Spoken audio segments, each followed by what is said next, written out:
Will Today, now be recorded. we'll just go with the same things in a in-depth manner. Okay, so we'll start our things with the introduction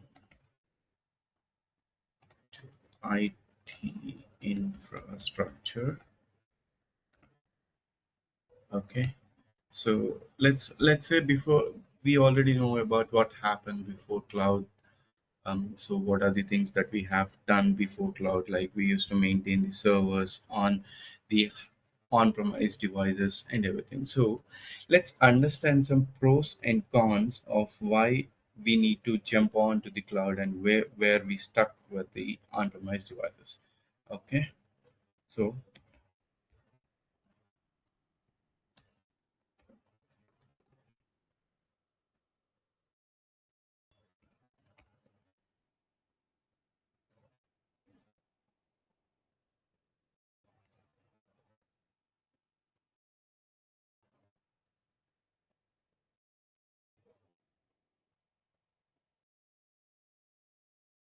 let's say I hope everyone are able to see my screen.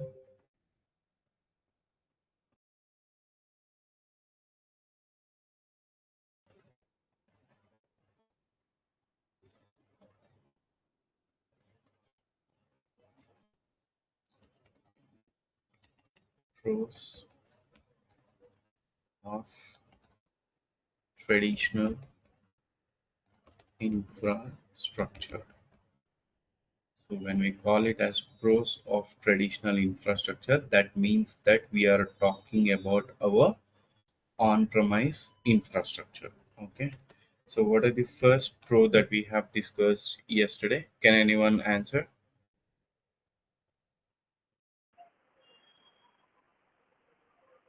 Yes, Yes, I restrict asked. IaaS, SaaS, and PaaS is cloud computing. maintain and manage the service. Correct. So the first one is full control over hardware. Okay. And the second pro is useful for very sensitive workloads with air gapped systems. Okay, air gap systems is nothing but the systems which you use or which you see with your physical eyes in your office. So let's say,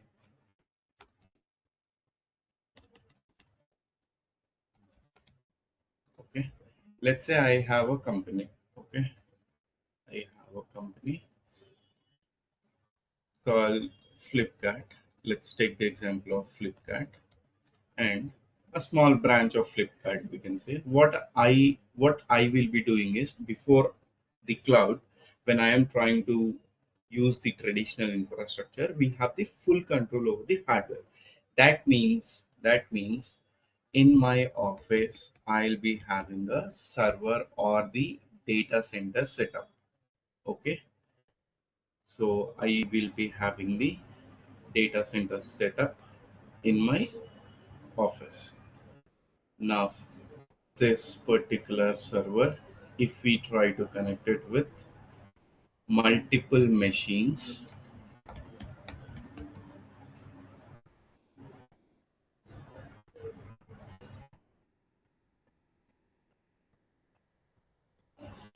multiple machines, this is nothing but the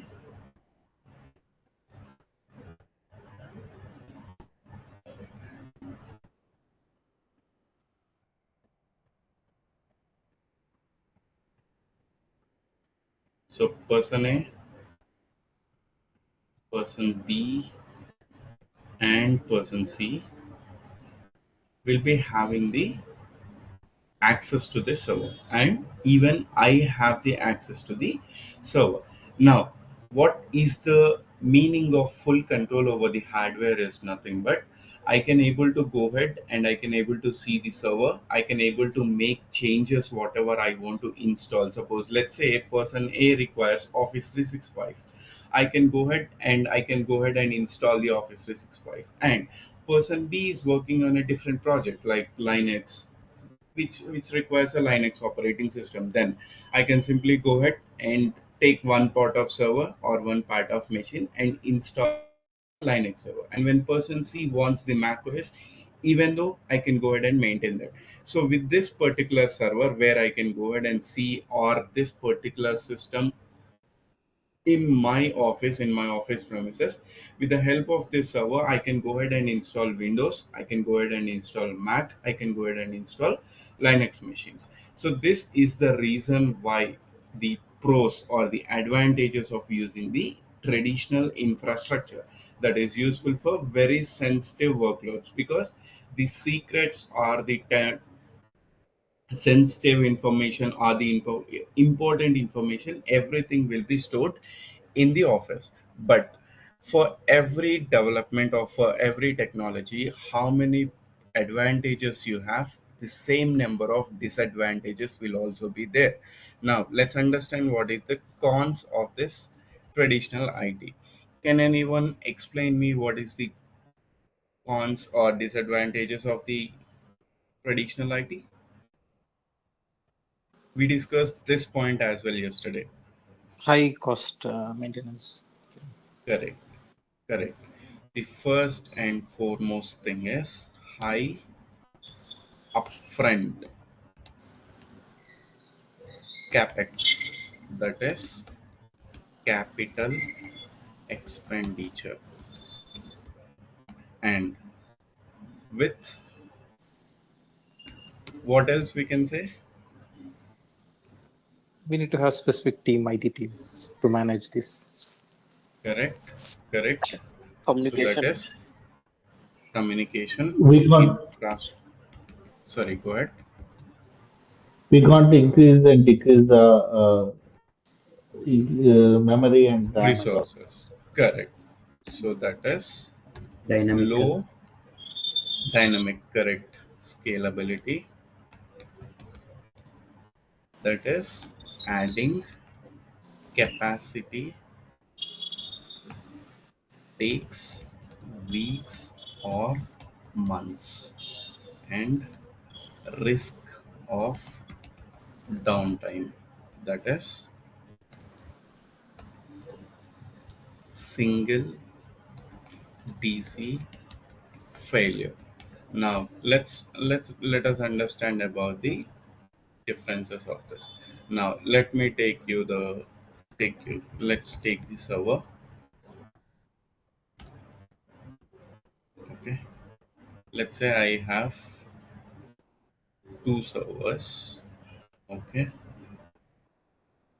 and with these two servers there are different teams who are working with this server.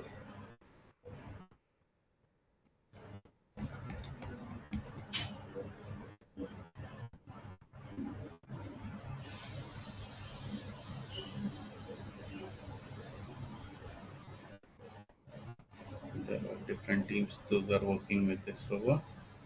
Okay, now so when I get the project or when I get the things to use my company, or when I want to deploy an application to the my company for the Flipkart or Amazon or anything, e-commerce platforms, any platforms, what is the first thing that I need to look is I need to buy the infrastructure. That is, if suppose if my budget is of 10,000 rupees, I need to spend 5,000 rupees only for the infrastructure, and the rest 5,000 rupees I need to spend for the resources to maintain these servers and high speed internet. So all my 10,000 rupees I can't spend, or I can't save the amount to on a particular resource who develops my application. Why? Because the high cost of the infrastructure. So these are the reasons why we call the disadvantages of the traditional IT is high upfront capital expenditure, infrastructure resources, low scalability. Because if I bought this server, if I need to configure a different versions to this server, then what I need to say, I again need to go to the market and buy same sort of server with the high-end versioning or high-end technology, and then I need to install that particular high-end infrastructure or high-end technology, and that will take me some weeks or month to increase my server and risk of downtime. Why? Because if this server crashes or if this server fails, if this server fails, do we have the backup? We may or we may not. So that is the reason why we these are the reasons to make your traditional IT put aside and jump onto the cloud. Okay, clear everyone? Any questions? And what is the reason for moving to the main reason for moving to the cloud? Yes, companies want faster provisioning, global scale, and cost efficiency. So these are the reasons why we will be moving into the cloud. Now, cool. So when as we are anyways learning about the Azure and we are learning about the DevOps, what is the reason for learning about all these things is we need to crack some interviews and we need to get a job on this particular thing. So let's by parallelly, we will also learn about what would be some of the interview questions that we get with if you are going as a freshers or if you are going as a 2 years 3 years experience with people. So based on the first topic that we have discussed about the pros and cons, the interview questions might come like what are the disadvantages of on-prem data center, and the other question could be how does capex differ from opex? Okay, so these are the two interview questions that you will be facing, or anyone who comes as a manager, or when you go for the 2 years 3 years or fresher interviews, probably they might be asking you these questions to know whether you understand the scenario of what is the difference between the traditional IT and the cloud computing. Now, based on this disadvantages, we are chosen to go to the cloud computing.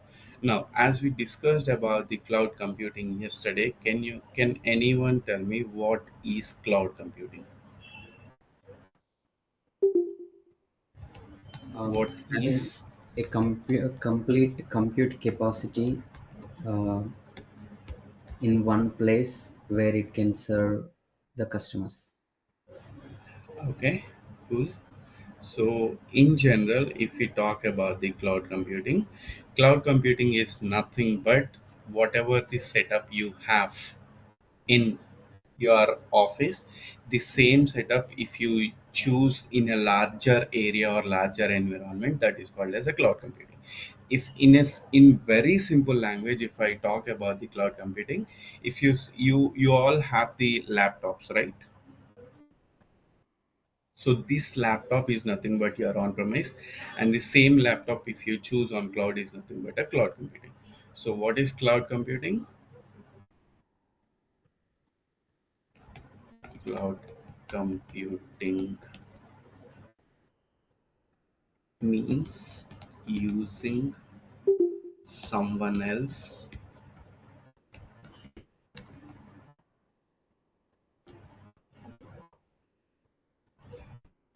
someone else computer, that is data center, we call it as data center, to store and run applications instead of using your own physical servers. This is nothing but the cloud computing is. Okay, as we already discussed about the cloud computing and the traditional infrastructure, we also discussed about a point stating that whatever the technology it is, the technology will have the advantages as well as the disadvantages. Now let's discuss about the advantages of the cloud computing. Okay, advantages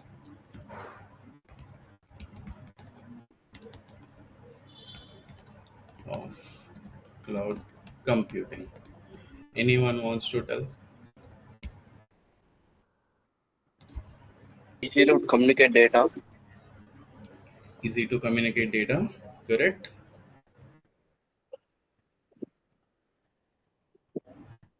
time reduces comparing. Easy to communicate data, and Scalability and flexibility. correct, scalability of flexibility. But we first say pay as you go method, that is we call it as OPEX, and elastic Backup, multiple scaling. backups. Sorry, Multiple backups. You have the backups of the multiple server. backups. In Correct. the, That yeah, is in that we the call location. under, yes, that we call under the elastic scaling, up and down. And the fourth one is business continuity. Business continuity, that is geo replication. Okay. So now when I say easy to communicate data, so how come it could be a easy to communicate data? Because when we have the data center, we in it, so whatever we have in our traditional on-premise device, we will be having one server and we will be communicating or storing the data only on that server. Now, what is the advantage of the data center is, so this we call it as data center.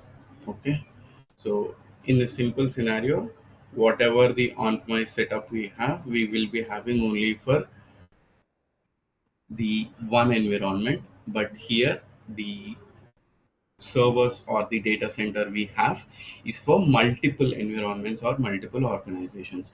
Now when we talk about the easy to communicate, suppose let's say this is of 250 GB of storage or 250 TB of terabyte of storage we have.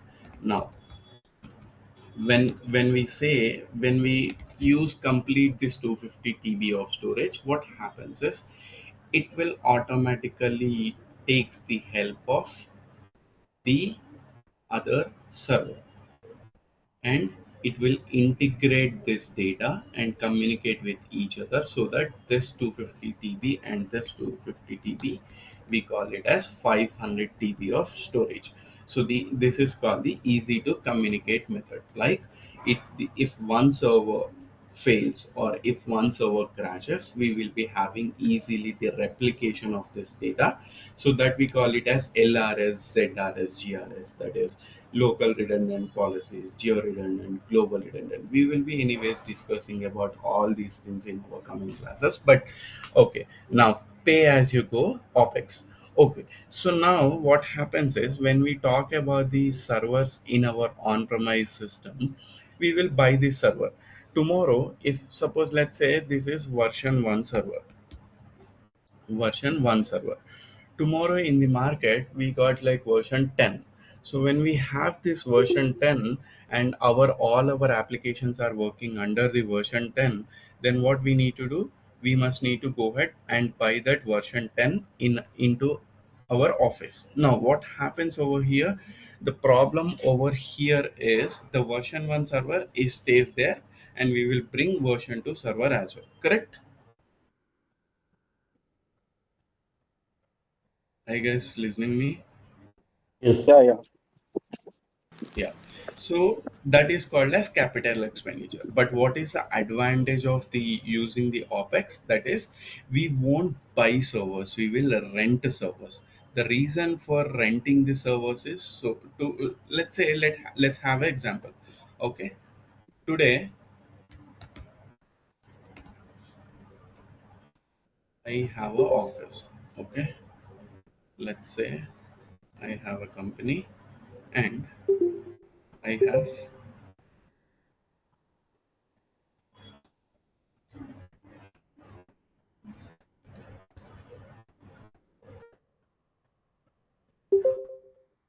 and I have 4 people working in my office. Now, what I will do for these 4 people, I will take the virtual machines from Azure. So, I'll create 4 machines for 4 people. Okay.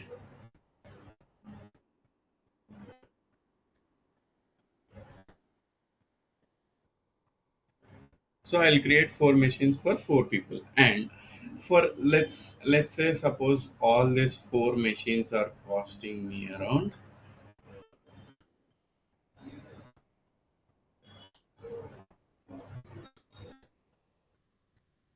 10,000 rupees per day. Okay. 10,000 per day. Now, so if 10,000 rupees per day, that means how much amount are we spending for each machine? 2,500 rupees per each machine per day, correct? So day one, if I have 4 people and 4 people are working in my project, so 2,500 rupees I'm spending on one computer. But tomorrow, all of a sudden, my fourth person will not come to office or will resign from my work. Now what happens?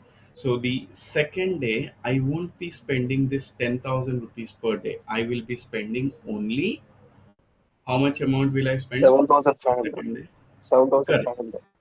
7,500. Why? Because that is called the opex. That is, we are renting the machines, we are not buying the machines. So today, if I am having a traditional IT, this fourth machine also will be staying there. I will with the empty without anyone, but I will be having a maintenance charges at least on this machine. Now what I can do, I can simply delete this machine and I can utilize my Azure portal only for 3 people. So what Three happens? persons. 3 persons. Now what happened?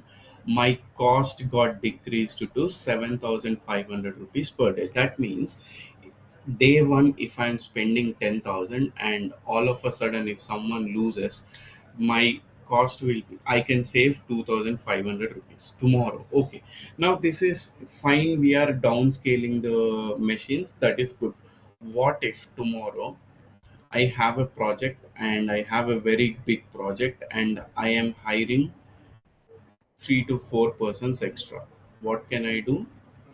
Within minutes, I can simply go ahead and increase my virtual machines so that all my team will be working fine. I am okay to increase my cost, because if my cost increases also, I have a project which is working. This is the advantage of having the cloud. That is, Azure will provide you an opportunity of auto scaling. That is, whenever you want a resource, go and increase. Whenever you want to downsize your system, go and decrease. This process is even in few resources. Even this process is also scheduled automatically. That is the concept of load balancer. We will be discussing about the load balancing concept in when we talk about the networking. But the point about the load balancer is, the Azure will only decide based on your application traffic when to increase the machines, when to decrease the machines. This is called as a capex, sorry, opex, and pay as you go method. How much you utilize, that much you pay. And elastic scaling. The increasing and decreasing of services is called as elastic scaling. And then business continuity. Now here, if I have three people also, I'm running my business. If I have one person also, I'll run my business. In the same time, if I have five people also, I'll run my business. Correct? Any questions, confusions on this?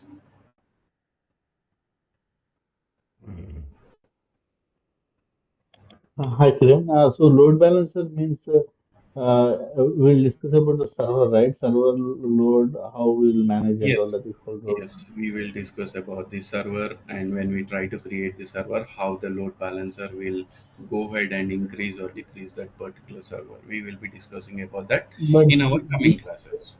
but this is different, right? This is about the using the VMs or creating the infrastructure. That is See, different, right? this Load balancer.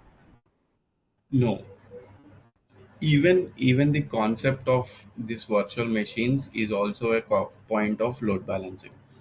Even in a virtual machine, we can go ahead and utilize the load balancer. And not just the servers, but if I mix and match this two virtual machines, I can create a load balancer. I can create an application.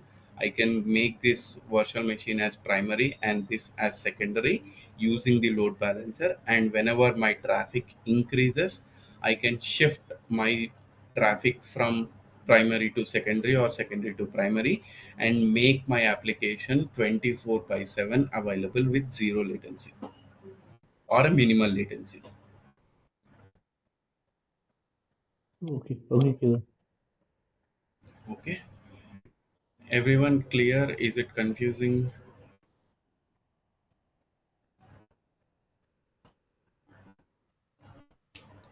Guys, let's make this session interactive.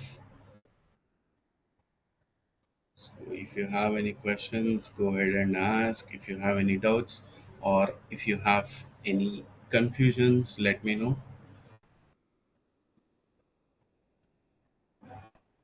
Okay, so then we have discussed about the advantages. That is fine. Now let's understand about the disadvantages of cloud computing.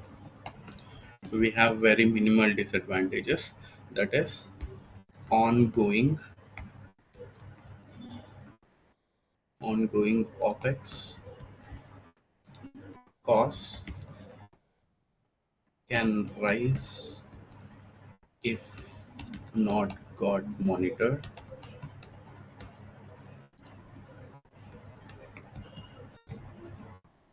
Vendor lock-in requires internet dependency. Okay, so these are the three different disadvantages that we have. What happens with the opex cost can rise? Suppose, let's take the same example of, we are so I have five people working, and tomorrow if someone is leaving, but I forgot to remove this machine and my machine is still active, what happens? It will, so I'm paying 10,000 rupees, and tomorrow also I'll pay the 10,000, and until and unless I delete this, remember, delete this virtual machine, I'll be paying the same amount, where I am paying 2,500 rupees extra for the virtual machine which I'm not at all utilizing. Correct? Yes. So that is the reason why we call it as disadvantage if it is not got monitored. That means that is the reason why we will set up alerts or monitoring rules when we use the cloud, that way when it increases to 80% alert me, or when it is decreasing to 10% alert me, or if there is any resource that is being not utilized for 1 month or 3 months, please notify me. These kind of alerts we will set. This concept is called as monitoring and alerting, that we will be learning in our coming classes. Clear? Now, as we spoke about the cloud computing advantages and disadvantages, let's see what would be few of the interview questions coming with the cloud computing. Okay, so what you may get: define cloud computing in your own words, or give a scenario based answer. It may also come like provide any scenario based answer of what you have understood about the cloud computing. Give a real world analogy for cloud computing, and what is elasticity in cloud. So these could be few of the interview questions that we will be getting. Now, as we already discussed about the cloud computing, can anyone tell me what are the types of cloud computing? SaaS, PaaS, IaaS. Correct. Correct. So the types of cloud computing is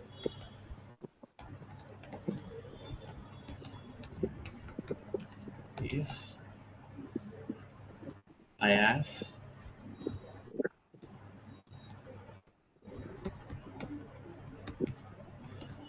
PaaS, and SaaS. SaaS.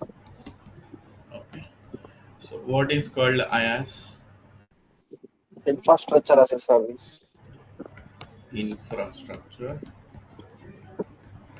as a service.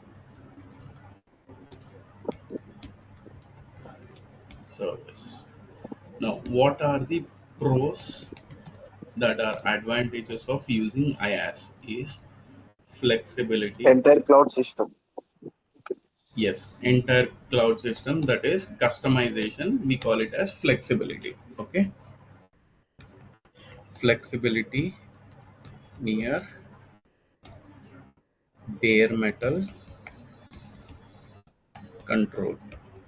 Bare metal control is nothing but a customization. That is, you will be getting a piece and you will design whatever you want to design. And what are cons of this? Less control,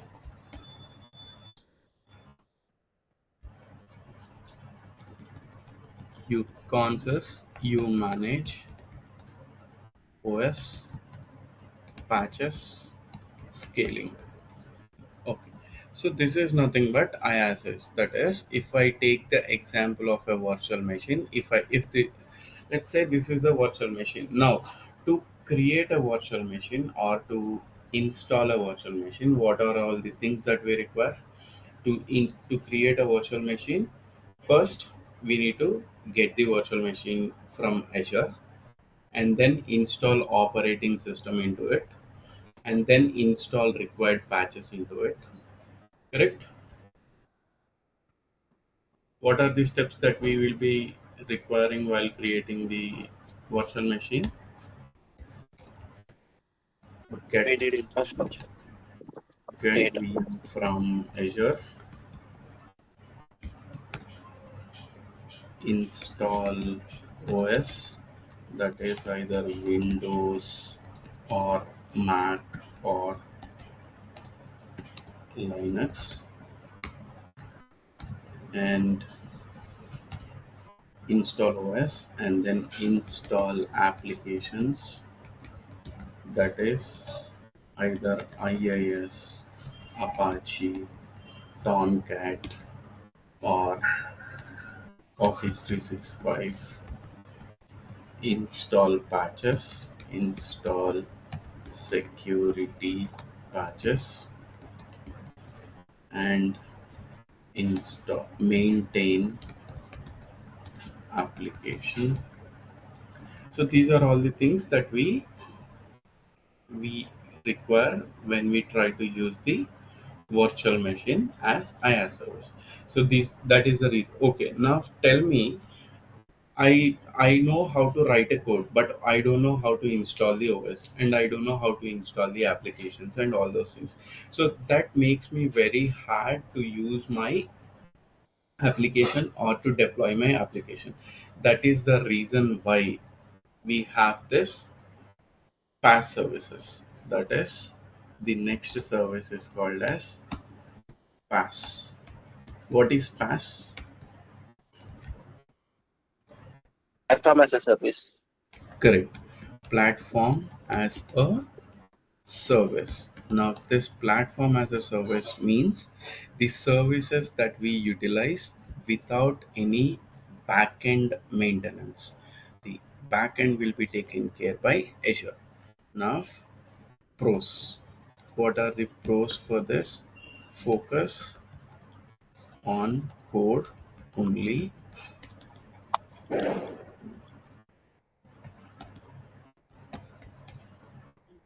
and built-in scaling.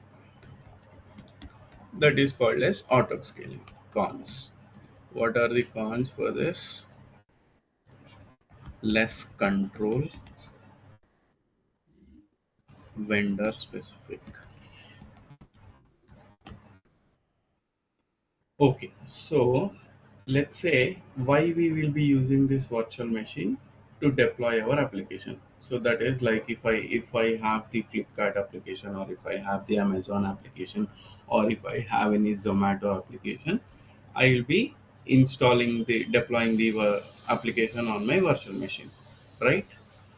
What else can I do rather than this is, if I don't know what is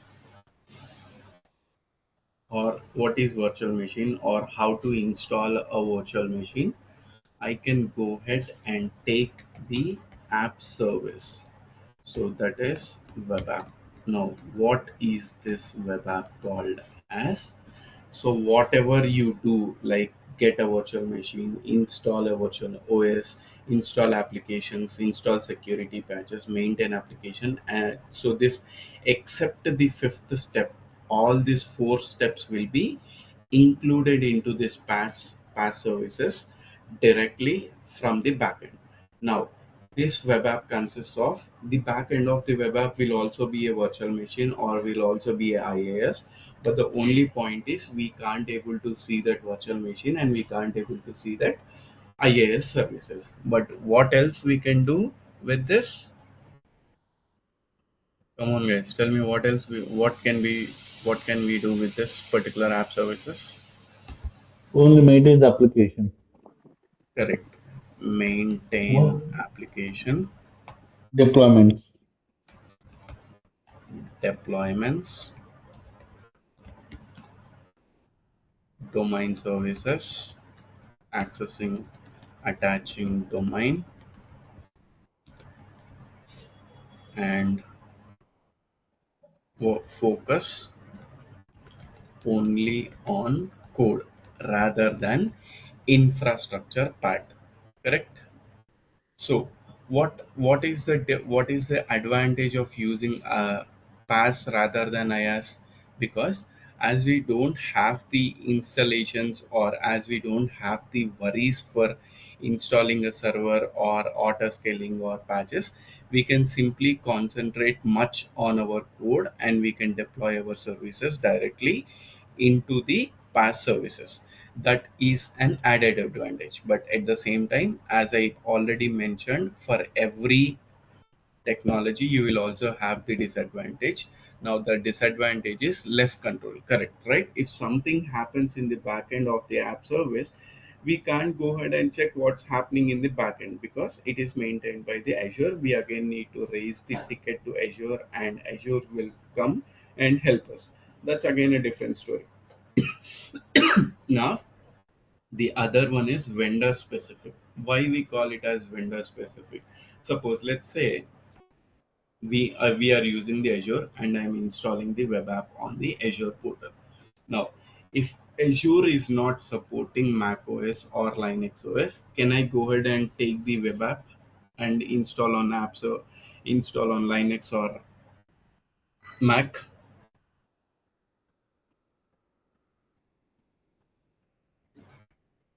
No. No, it's not possible. No, right? So that is called as vendor specific. That is what my vendor suggests or what my vendor provides. I need to go ahead and utilize only that particular services. Okay. But actually, suppose if you are using IaaS, so that you Hmm. will request only the IaaS servers, right? So if you are using Tomcat, you will request only the Tomcat servers, right? No, Tomcat we can install on the Linux machine, right? Yes, yes. Then we will be using Tomcat on the Linux machine. If I use virtual machine, I'll install. So that is the reason why I can go ahead and install Windows or Mac or Linux, and I can. If I use Linux, I'll use Tomcat. If I use Mac, I'll use Apache or some other application. Okay. In patch services means we are using only the web application. Means we are maintaining only the application, right? We are deploying only Correct. our code. Correct. So our code Correct. is deploying to the IaaS or Tomcat or Apache. Yeah. That is specific to us, right? So while we have the code and all, so we will request only that specific services only, right? Yeah. We will take the specific services itself. Yeah. So But what is the drawback of conversion like Linux or Mac like that? okay, so the drawback is, I'll tell you, the drawback comes with cost. So when someone is maintaining something or someone is doing a help for us, they will expect something from us, right? So now Mhm. when we take IaaS services, the cost of the IaaS services is less, and the PaaS services cost is more because the PaaS services, the backend is maintained by Azure and someone is working on our machines. That is the reason why we are spending more amount. And other advantage of using IaaS is, see, the point of taking the IaaS services is when you go with the government offices of state government or central government or R&D systems or medical records, rather than using the PaaS service, they will use the IaaS service. Why? Because they want their own customization where others won't be able to view their customizations as a part of security. So that is the Okay. reason why. Okay. But again, so when you are using a startup or when you have a mid-end company where you can't spend for a IT person, in those scenarios you must need to go ahead and take the PaaS services itself. You don't have a choice.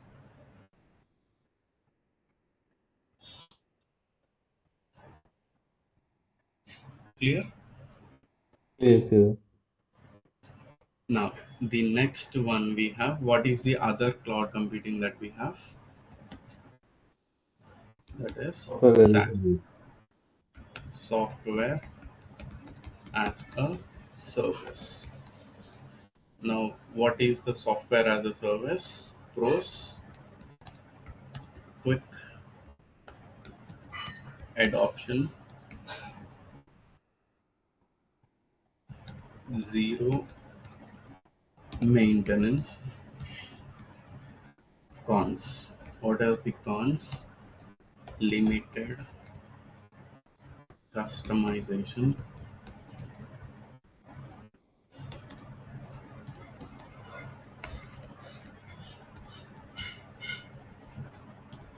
subscription costs.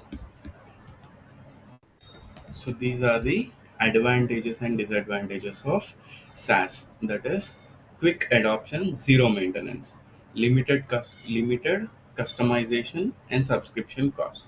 Now, okay. So what would be the best example of the SaaS? That is mail. Gmail. Sorry, I said Gmail. Gmail. Gmail. Correct. Gmail or any mail, whatever mail you take. So now, why we call the mail as the SaaS service? We can't do any coding. Yes. No code, no maintenance, no infra related resources. You only create your ticket or create your user account on that particular one, and you will start utilizing it.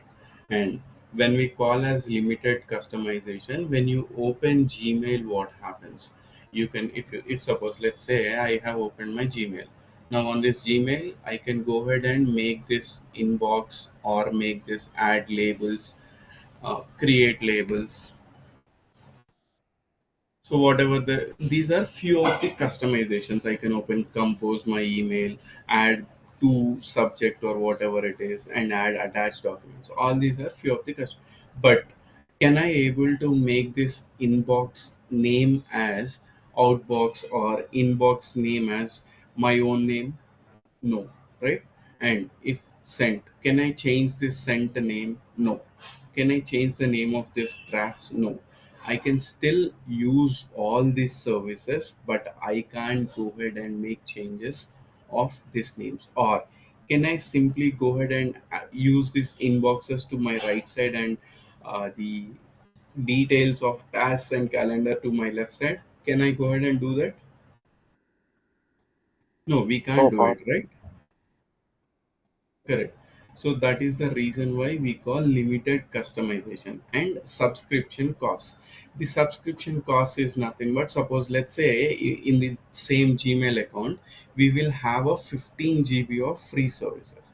When this 15 GB fills, they will ask us to buy some more amount, correct? So in the same way, the we can either we take any of the service that we create, all these services will be having the subscription cost. Now by seeing all this, what we can say, IaaS is the service which has less cost compared to PaaS and SaaS. PaaS is the service which is high from IaaS but less from SaaS, and SaaS is the service which is higher compared to IaaS and PaaS. So this are all about the cloud computing models, advantages and disadvantages.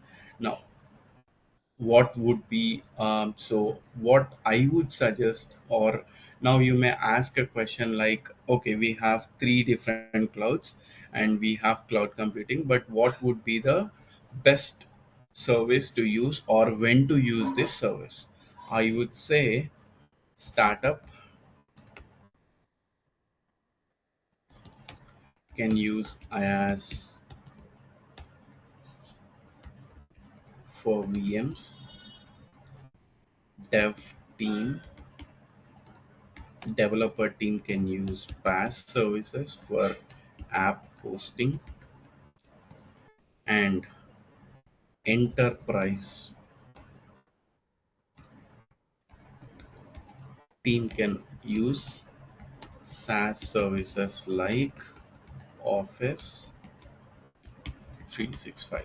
So these are the three different situations where you can use IaaS, PaaS or SaaS. Clear everyone on this?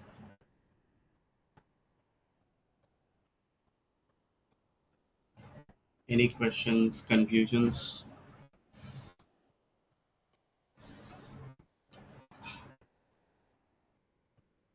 Okay, so now let's understand about the, let's see about few of the interview questions what we would be getting with this.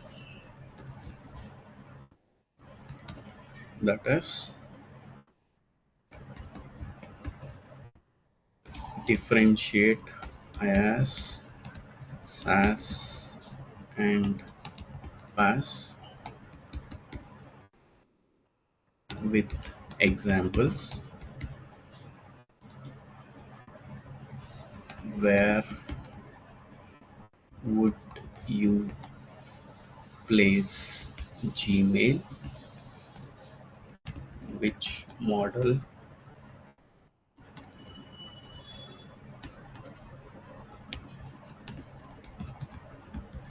gives you most control? So these are the few of the real-time interview questions, okay, where it can be useful for either for freshers or for the 2 to 3 years of experience. So for more experienced people, they will be mostly asking about the scenario based or suggestion based answers. Okay, so before we move on to the next topic, everyone clear on this? Anyone have any other questions?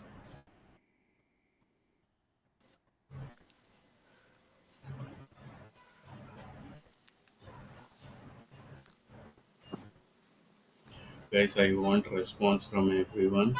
Let's make this session as interactive. Yes, Kiran. One question. Yeah. In our training part, do we cover all these types of cloud like Yes, we IaaS, will cover PaaS, all and these SaaS? types of. Yeah, we will be Oh, covering all these types of clouds.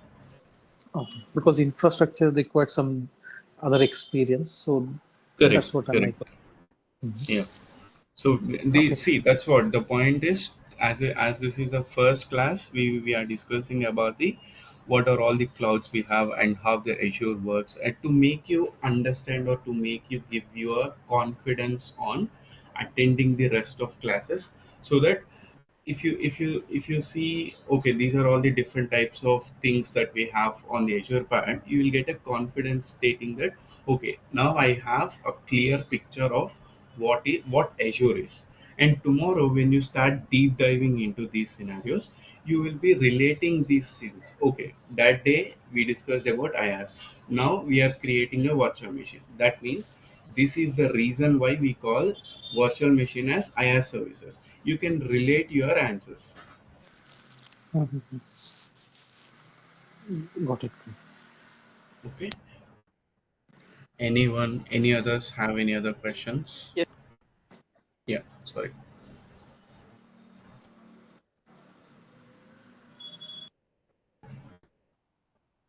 Everyone, is that clear? You said only IaaS can be used only startup companies means for any big No, projects means not which about the. we have to use. I just gave you the example of suggestions that startups will mainly looking for VMs, but everyone will be, as I already mentioned, you state government, central government, or R&D, or more sensitive data teams will also use the IaaS services. This is just an example. Okay. Okay. Okay. Yeah. Now let's think about. So far, we discussed about clouds, we discussed about IaaS, SaaS, PaaS, cloud computing, all these things. But why we require this? That is what? Why Azure? And how does cloud works? Why Azure? Let's see about Azure advantages. Azure pros, that is hybrid support, on-prem plus cloud, global presence, region pairs, security and compliance,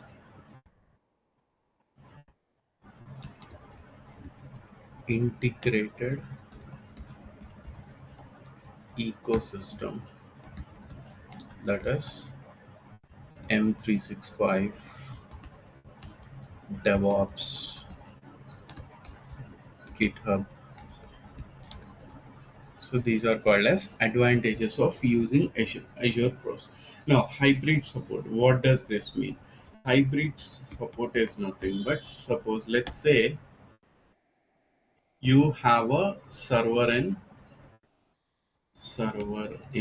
on-premise, okay, and you also took the Azure services, okay, that is you have servers on cloud,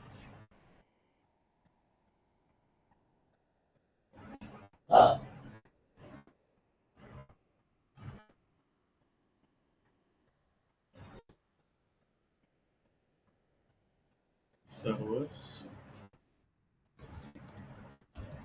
on cloud.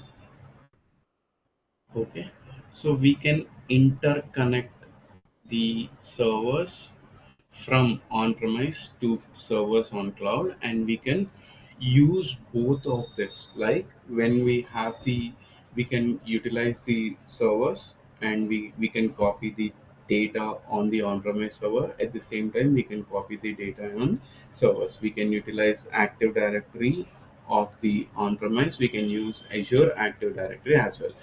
Azure supports hybrid support, that is on-premise plus cloud, and global presence, that is I can create this server in East US, that is US, and if I want, I can go ahead and create another server in India, and if I want, I can go ahead and create another server in Africa or Asia.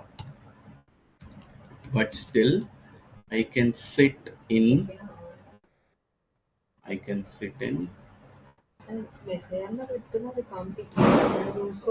Canada and work for all the three servers or all the three clouds. Correct? 5029. You got it? So that is the reason. These are the advantages of using the cloud, and these are the advantages of using the Azure. Why? Because this particular server will be having a security and integrated ecosystems. That is, either you can connect it with GitHub, you can connect it with Python DevOps, you can connect it with Office 365, everything. Clear everyone on this? Any questions? Could we elaborate what is meant by Azure? Where how could it help us, please? How can we say that? Sorry? How can we can explain that what is meant by Azure means? This is what the Azure is. Azure is nothing but your cloud computing is. Whatever the cloud computing models you use, IaaS, PaaS, and so SaaS, by sitting in one location, by sitting in Hyderabad, you can go ahead and connect to the machines that are on US. You can, by sitting in Hyderabad, you can go ahead and connect to the machines that are in Australia, that are in America, that are in Bangalore. All these regions can be collaborated with a global presence. This particular global presence with a high-end security is nothing but Azure cloud is. Okay. Okay. Now, as I already said about the disadvantages for everything, let's check about the disadvantages or cons. What are all the cons that we have for Azure? Is complex cost management, steeper learning curve, some services limited with smaller regions.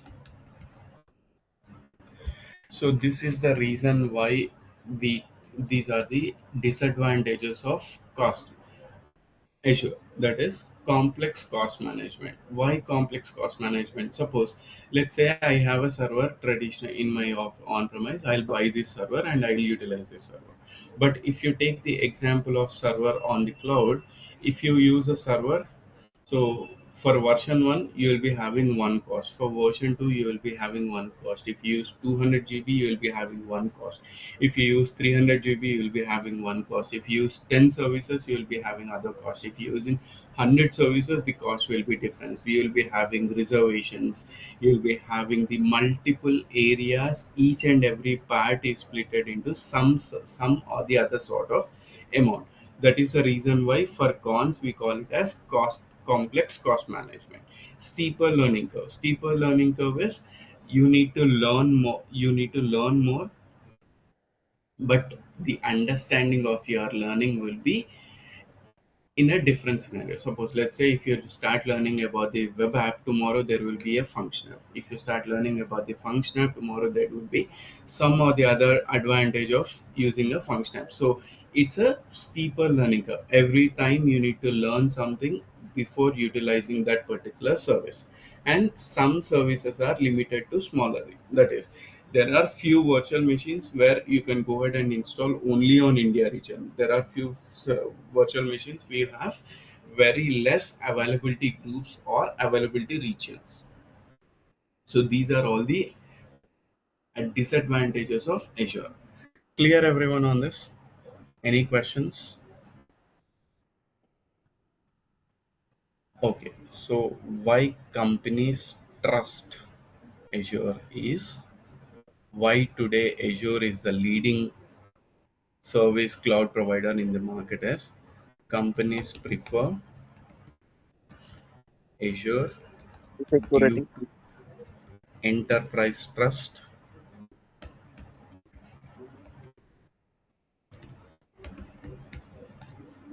that is Microsoft, the brand, plus compliance, that is security, as someone said, plus seamless integration with existing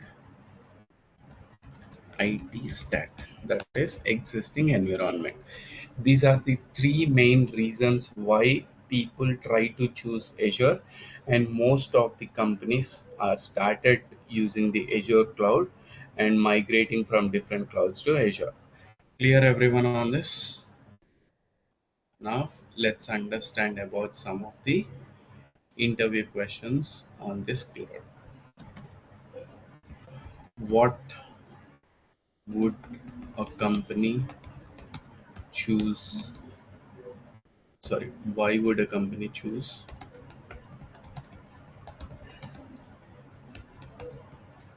Azure over AWS or GCP?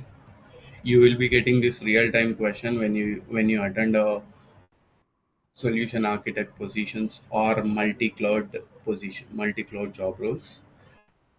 What are the Azure regions and availability zones? Can you explain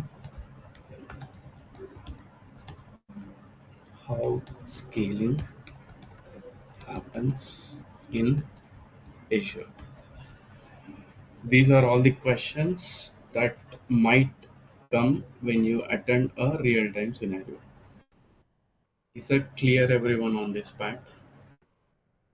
Clear everyone on today's class? Any questions, any confusions?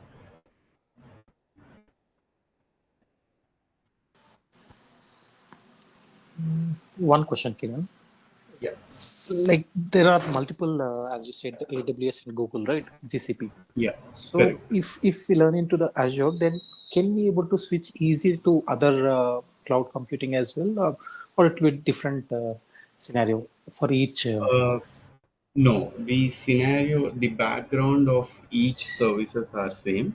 So when you learn about the Azure, it's easy for you to switch to Azure, AWS or GCP. Why? Because the resource names changes. There are few logics that will be changing, but most of the cases in all the other scenarios, it is same. Okay, the background concept will be the same, but the Yes. terminology is what will be different, Correct, correct. And there are few logics that will be different. If you take the example of subscription and resource groups, in Azure, you will be having the resource group, but in AWS, you won't be seeing that resource group concept. Mm. Okay. Okay. Clear, clear. Yes. Any other questions? Anyone? Cool. Then in next class, we will start learning or deep diving into the other concepts of the Azure infrastructure. Next class will be on Monday. Okay, thanks, Kiran. Thank you. Okay.